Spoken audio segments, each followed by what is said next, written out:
দেখুন, শুভেন্দু অধিকারী তো ক্ষমতায় আসতে পারবেন না, তৃণমূল কংগ্রেসই ক্ষমতায় থাকবে।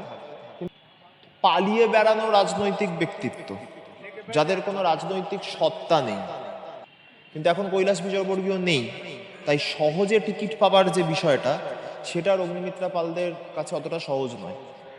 এর বিরুদ্ধে পদক্ষেপ হবে, বাংলার মানুষ পদক্ষেপ গ্রহণ করবে।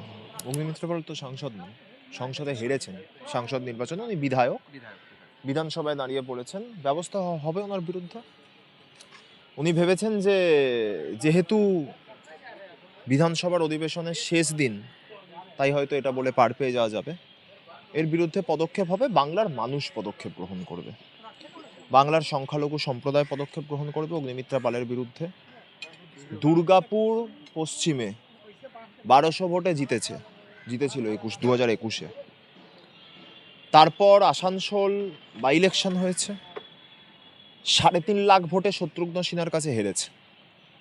আবার মেদিনীপুরে দাঁড়িয়েছে, জুনমালিয়ার কাছে হেরেছে।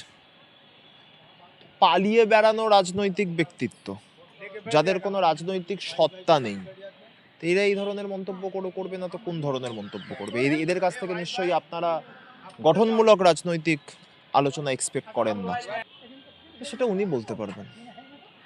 দেখুন, আগে কি হতো বলুন তো, কৈলাস বিজয়বর্গীয় যেহেতু বিজেপির দায়িত্বে ছিল, তাই অগ্নিমিত্রা পাল মানে এই যে মহিলাগুলো আছে, অগ্নিমিত্রা, লকেট, এদের প্রার্থী হওয়াটা খুব সুলভ হতো, সহজ হতো। কারণ অনেক তো কাহিনী আমরা শুনি, বিজেপির যে হোটেল ভাড়া নিয়েছিল ওয়েস্টিন, ওখানে কৈলাস বিজয়বর্গীয় যা যা করতেন বলে আমরা শুনেছি। সেগুলোর যখন সঠিক প্রমাণ আমাদের কাছে আসবে, আমরা নিশ্চিতভাবে সেগুলো মানুষের সামনে পাবলিক ডোমেনে রাখবো। কিন্তু এখন কৈলাস বিজয়বর্গীয় নেই, তাই সহজে টিকিট পাবার যে বিষয়টা, সেটা অগ্নিমিত্রা পালদের কাছে অতটা সহজ নয়। সে কারণে হয়তো ওনাকে ভেসে থাকার জন্য এগুলো করতে হচ্ছে, হতেই পারে, বিজেপির অভ্যন্তরীণ ব্যাপার। দেখুন, শুভেন্দু অধিকারী তো ক্ষমতায় আসতে পারবেন না, তৃণমূল কংগ্রেসই ক্ষমতায় থাকবে। কিন্তু আমরা শুভেন্দুকে এটা নিশ্চয়তা দিচ্ছি যে আমরা এনশিওর করব যে আমরা ক্ষমতায় আসার 45 দিনও নয়, 45 ঘন্টার মধ্যে আমরা যেন পশ্চিমবাংলার যে সব থেকে বড় রোহিঙ্গা গোষ্ঠী, সব থেকে বড় অবৈধ গোষ্ঠী, সব থেকে বড় বহিরাগত অনুপ্রবেশকারী গোষ্ঠী, তাদেরকে চিরতরে বাংলা থেকে তাড়াতে পারি।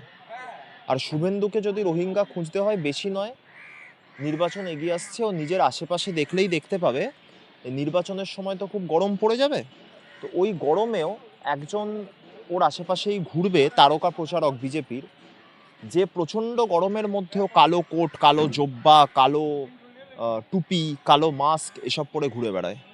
আগে সিনেমা করতো, এখন আর সিনেমায় ডাক পায় না।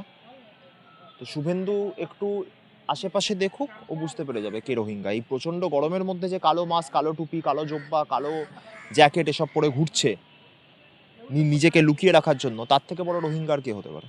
আমি বলছি, তৃণমূল কংগ্রেসকে তো বাংলার মানুষ 220 জন বিধায়ক দিয়েছেন, 90% পঞ্চায়েত মানে গ্রামসভা, পঞ্চায়েত সমিতি, পৌরসভা এবং কর্পোরেশনে জিতিয়েছেন, 100% জেলা পরিষদে জিতিয়েছেন, 29 জন লোকসভার সাংসদকে জিতিয়েছেন, প্রায় 15 জন আমাদের রাজ্যসভার সাংসদ রয়েছে। তো আমরা যদি এখন একটা এরকম বিচ্ছিন্ন এলিমেন্ট, যার বিধানসভা লোকসভা কেন একটা বুথেও কোনো জেতা রিপ্রেজেন্টেটিভ নেই, তার সম্পর্কে যদি আমরা কোনো মন্তব্য করি বা তার কথার যদি আমরা উত্তর দিই রাজ্যের শাসক দলে মানুষের এত আশীর্বাদ নিয়ে, তাহলে ওই মানুষগুলোর আশীর্বাদের সাথে বেইমানি করা হয়। ও আগে আসন্ন বিধানসভা নির্বাচনে একটা বুথে ওর কোনো প্রার্থীকে জিতিয়ে দেখাক, মানে একটা বুথ থেকে ওর কোনো প্রার্থীকে লিড পাইয়ে দেখাক, তারপর ওর কথার উত্তর দেবো।